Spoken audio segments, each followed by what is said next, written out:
Assalamualaikum warahmatullahi wabarakatuh.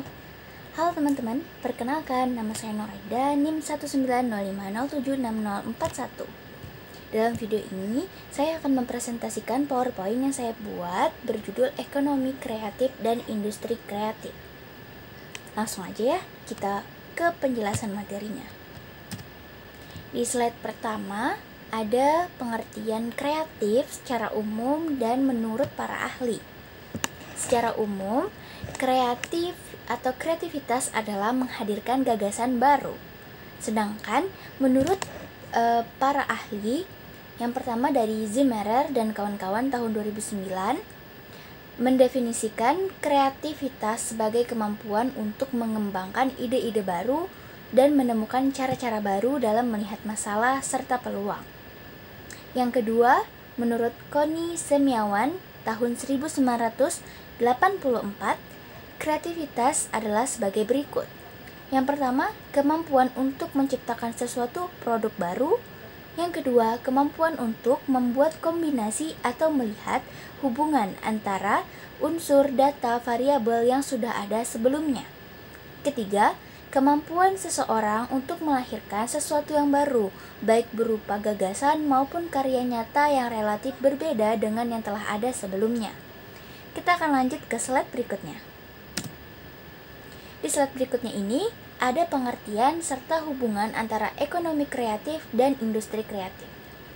Pengertian dulu ya kita bahas. Yang pertama, ada pengertian dari ekonomi kreatif.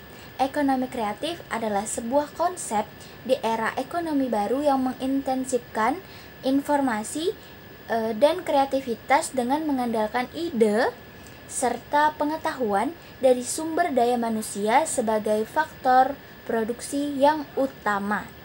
Sedangkan industri kreatif, Kementerian Perdagangan Indonesia menyatakan bahwa industri kreatif adalah industri yang berasal dari pemanfaatan kreativitas, keterampilan, serta bakat individu untuk menciptakan kesejahteraan serta lapangan pekerjaan dengan menghasilkan dan mengeksploitasi daya kreasi dan daya cipta individu tersebut.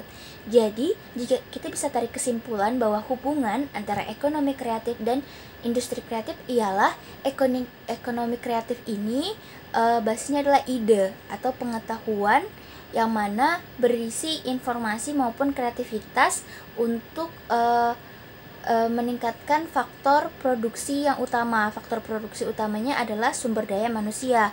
Sedangkan industri kreatif di sini kenapa dikatakan berhubungan dengan ekonomi kreatif? Karena industri kreatif adalah bentuk pengimplementasian dari ide-ide atau gagasan yang ada di ekonomi kreatif sehingga menjadi sebuah produk ataupun sebuah lapangan pekerjaan. Maka dari itu, hubungan antara ekonomi kreatif dan industri kreatif itu sangatlah erat dan tidak dapat dipisahkan. Baik, kita akan lanjut ke slide berikutnya. Slide berikutnya berisi mengenai sektor ekonomi dan industri kreatif di Indonesia. Kira-kira apa aja ya? Jadi, dari yang aku rangkum, ada 4 sektor ekonomi dan industri kreatif di Indonesia. Yang pertama ada kuliner atau yang bergerak di bidang pangan, yaitu biasanya makanan atau minuman. Kalau misalnya sekarang memang makanan dan minuman ini tidak bisa dipisahkan dari kehidupan manusia ya. Selalu diperlukan, apalagi sekarang banyak banget inspirasi-inspirasi kekinian yang menginspirasi generasi-generasi muda di Indonesia untuk berkreativitas membuat makanan serta minuman yang bisa dinikmati oleh segala umur, segala kalangan masyarakat yang ada di Indonesia. Jadi disukai oleh seluruh masyarakat di Indonesia. Tentunya juga harganya terjangkau sehingga banyak menarik minat dari pembeli. Yang kedua ada sektor desain. Desain ini macam-macam teman-teman. Ada desain bangunan seperti arsitek, kemudian desain animasi, desain content creator, itu banyak sekali desain yang mana sektor ini memang banyak sekali digemari di tahun-tahun ini. Kenapa? Karena banyak anak muda yang mau meningkatkan kemampuan mereka di bidang teknologi seperti komputer dan lain sebagainya. Jadi mereka mau optimalkan bagaimana sih cara menggunakan teknologi yang ada seperti komputer maupun laptop, handphone mereka untuk bisa menghasilkan karya, dan karya tersebut bisa dipasarkan serta membantu perekonomian. Keren banget kan? Selanjutnya yang ketiga ada media. Teman-teman, kita sama-sama tahu peran media terhadap perkembangan informasi serta perekonomian di Indonesia itu sangatlah erat. Kenapa? Karena dari media itu banyak konsumen itu mengetahui produk apa yang sedang mereka perlukan. Ketika mereka menghadapi suatu problem atau masalah, mereka harus menemukan solusi. Nah, dari mereka menonton TV ataupun dari mereka memainkan beberapa aplikasi seperti Instagram, Facebook, YouTube, dan lain sebagainya yang biasanya berisi iklan tentang produk tertentu atau jasa tertentu, mereka jadi tahu, oh ketika mereka mendapat problem atau masalah ini, mereka harus mencari solusinya yaitu ini, karena sudah ada diiklankan di beberapa media massa, baik itu media massa digital ataupun yang media massa cetak seperti itu. Kemudian di bidang media juga kita bisa lihat sekarang banyak sekali generasi-generasi muda di Indonesia yang menjadi content creator, YouTuber. Nah, di situ mereka mereka meningkatkan kreativitas serta imajinasi mereka untuk menentukan bagaimana konten yang akan mereka buat dalam video mereka, dalam vlog mereka, bagaimana mereka harus berbicara agar penontonnya nanti menyukai dari video mereka. Kemudian mereka harus memikirkan kira-kira video selanjutnya tentang apa dan lain sebagainya. Jadi di situ sangat melatih kemampuan, dan banyak sekali kemampuan yang dilatih, terutama public speaking ya. Kemudian yang keempat ada fashion atau pakaian serta aksesoris. Kenapa saya bilang sektor ini tuh salah satu sektor utama juga? Dikarenakan industri ataupun sektor ekonomi yang bergerak di bidang sandang, yaitu bagian pakaian ataupun aksesoris ini sangat banyak diminati di Indonesia. Teman-teman, kita bisa perhatikan di beberapa aplikasi belanja online seperti mungkin Shopee, Tokopedia, dan lain sebagainya. Itu kalau dilihat-lihat, produk-produk yang dijual di situ lebih banyak itu terkait dengan pakaian serta aksesoris yang digunakan oleh masyarakat. Jadi memang kebanyakan mengenai kebutuhan mode atau fashion dari seseorang seperti itu, karena fashion ini akan selalu berkembang, akan selalu berubah tergantung dengan apa yang sedang disukai oleh masyarakat saat itu. Jadi fashion ini punya prospek industri yang sangat tinggi. Seperti itu. Oke, setelah slide ini ada lagi nih slide lain yang pastinya menarik buat teman-teman dengar. Ayo kita langsung berpindah ke slide berikutnya. Slide berikut ini adalah tentang ruang lingkup industri kreatif, tidak jauh berbeda dengan materi di slide sebelumnya. Jadi di slide ini dijelaskan mengenai apa saja ruang lingkup dari industri kreatif. Seperti tadi yang sudah saya jelaskan di slide sebelumnya. Jadi beberapa ruang lingkupnya yaitu seperti perikanan, arsitektur, fashion, pasar barang seni, kerajinan, desain musik, seni pertunjukan, penerbitan, percetakan, radio dan televisi, serta riset, pengembangan, dan permainan interaktif adalah ruang lingkup industri kreatif. Ternyata luas sekali ya ruang lingkup dari industri kreatif yang bisa dikembangkan lagi dan lagi. Industri kreatif ini sebagian besar merupakan sektor ekonomi yang tidak memerlukan skala produksi dalam jumlah besar. Industri kreatif lebih mengutamakan kualitas sumber daya manusianya. Jadi dalam industri kreatif itu memang diutamakan adalah faktor bagaimana meningkatkan kualitas dan kemampuan dari sumber daya manusianya atau individu dalam kegiatan-kegiatan industri kreatif tersebut. Sangat bermanfaat ya ternyata kalau kita mempelajari tentang industri kreatif dan mampu mengembangkan industri kreatif di Indonesia. Kita akan lanjut ke slide berikutnya. Di slide berikutnya ini adalah tentang profesi yang termasuk dalam industri kreatif. Sebenarnya sangat banyak teman-teman, sangat banyak profesi yang masuk dalam industri kreatif ini. Jadi dalam slide ini aku akan menampilkan beberapa saja.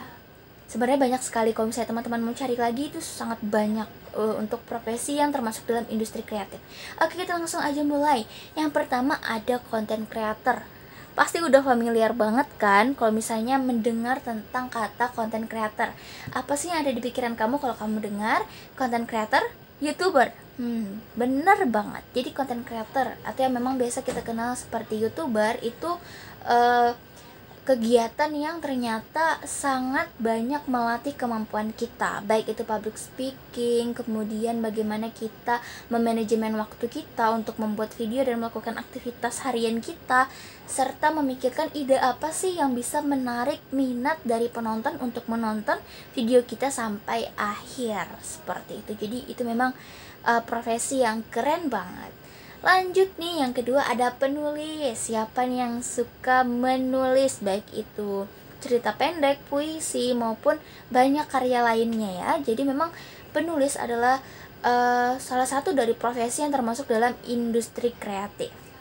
Lanjut, yang ketiga ada copywriter. Apaan tuh copywriter? Jadi copywriter ini banyak sekali sekarang dicari-cari oleh, kebanyakan itu adalah para pengusaha ataupun para mereka yang memiliki usaha online shop seperti itu. Kenapa? Karena copywriter ini, mereka bertugas sebagai yang membuat caption, biasanya caption ataupun kata-kata yang bisa menarik minat pembeli untuk membeli barang yang sedang diiklankan. Misalkan teman-teman lagi scroll Instagram salah satu penjual jaket gitu ya, teman-teman lihat fotonya terus baca caption, awalnya nggak minat buat beli, tapi setelah baca caption teman-teman gak tahu kenapa merasa teryakinkan untuk beli. Kayaknya aku harus beli sekarang, nggak bisa kalau misalnya nanti-nanti, bisa aja habis. Nah, biasanya kalau kita udah baca caption seperti itu, caption itu biasanya adalah tugas dari copywriter. Jadi mereka punya teknik-teknik tertentu dalam menuliskan kata-kata sehingga kita merasa yakin untuk membeli produk tersebut. Wow, sangat menarik kan? Oke, tadi sudah yang ketiga, sekarang yang keempat. Yang keempat ada penerjemah. Kok penerjemah masuk juga sih? Emang sangat diperlukan ya? Yap, di zaman sekarang penerjemah itu benar-benar diperlukan teman-teman. Kenapa? Kok bisa sih saya masukkan juga di video ini dan di PowerPoint ini? Dikarenakan sekarang teman-teman penerjemah itu sangat membantu, apalagi di bidang wisata misal gitu ya. Ketika kita di bidang atau sektor pariwisata ini kedatangan turis-turis dari negara asing seperti itu yang di luar Indonesia, mereka kesulitan gitu ya untuk berkomunikasi dengan orang-orang Indonesia misalnya gitu ya. Jadi diperlukan memang pekerja yang sebagai penerjemah. Jadi mereka bisa membantu kita sebagai kita sebagai pengusaha ataupun orang yang mengelola tempat wisata untuk berkomunikasi dengan para turis tersebut. Kemudian selain sebagai penerjemah bahasa seperti tadi contohnya yang membantu kita dalam berkomunikasi, penerjemah juga diperlukan ketika ada buku tentang buku pelajaran ataupun buku novel seperti itu ya, yang harus diterjemahkan. Kemudian ada juga film. Kita bisa tahu ya, banyak sekali film-film dari luar negeri yang mau kita tonton gitu ya, tapi sayang banget nih kita belum ngerti bahasa mereka. Maksudnya belum ngerti ini adalah tidak memahami karena belum banyak belajar tentang bahasa dari banyaknya negara di luar Indonesia seperti itu ya. Nah, disitulah peran dari penerjemah. Mereka membantu untuk menerjemahkan banyak film yang mana bisa jadikan hiburan buat kita dan juga bisa dijadikan sebagai pengenalan budaya dari negara-negara luar seperti itu. Jadi bagus banget deh ini pokoknya profesi dari penerjemah. Lanjut ke yang kelima, bener ya, yang kelima yaitu chef atau koki. Kok masuk juga sih chef atau koki dalam profesi yang termasuk dalam industri kreatif? Ya benar, tadi kan di slide-slide sebelumnya saya ada menjelaskan mengenai sektor kuliner. Nah, di sektor kuliner itu yang paling berperan itu siapa? Chefnya atau koki yang memasak makanan atau yang menciptakan resep minuman kekinian tersebut. Kenapa dikatakan kreatif? Karena sebenarnya koki juga diperlukannya imajinasi serta bagaimana mereka memunculkan gagasan-gagasan untuk menciptakan menu-menu baru. Agar apa? Agar konsumennya itu tidak bosan, teman-teman, tidak bosan ketika memilih ya, mau pesan apa hari ini. Oh, ternyata kayaknya enaknya makan ini deh. Tapi lama-kelamaan bosan ketika melihat daftar menu. Oh, ada menu baru nih, tampilannya oke banget, gimana rasanya ya, ayo kita pesan gitu. Jadi ketika konsumen melihat dan merasakan makanan tersebut, mereka memiliki pengetahuan tentang cita rasa baru dari makanan yang tercipta dari menu baru yang diberikan oleh chef atau kokinya. Lanjut yang keenam, desainer. Sektor fashion tentu memerlukan desainer untuk merancang bagaimana bentuk busana atau pakaian maupun aksesoris yang akan mereka produksi. Jadi desainer ini termasuk salah satu profesi yang ada di dalam industri kreatif. Sebenarnya masih banyak lagi teman-teman bisa mencari informasinya yang lebih lengkap lagi. Oke, lanjut ke slide berikutnya. Ada apa nih? Oke, di slide berikutnya ini adalah ekonomi kreatif yang telah saya lakukan. Yang berkaitan dengan bidang kebahasaan, saya mengikuti beberapa lomba, baik itu dari lomba podcast, lomba menulis puisi, cerpen, dan esai, sehingga mendapatkan beberapa apresiasi berupa sertifikat dan hadiah.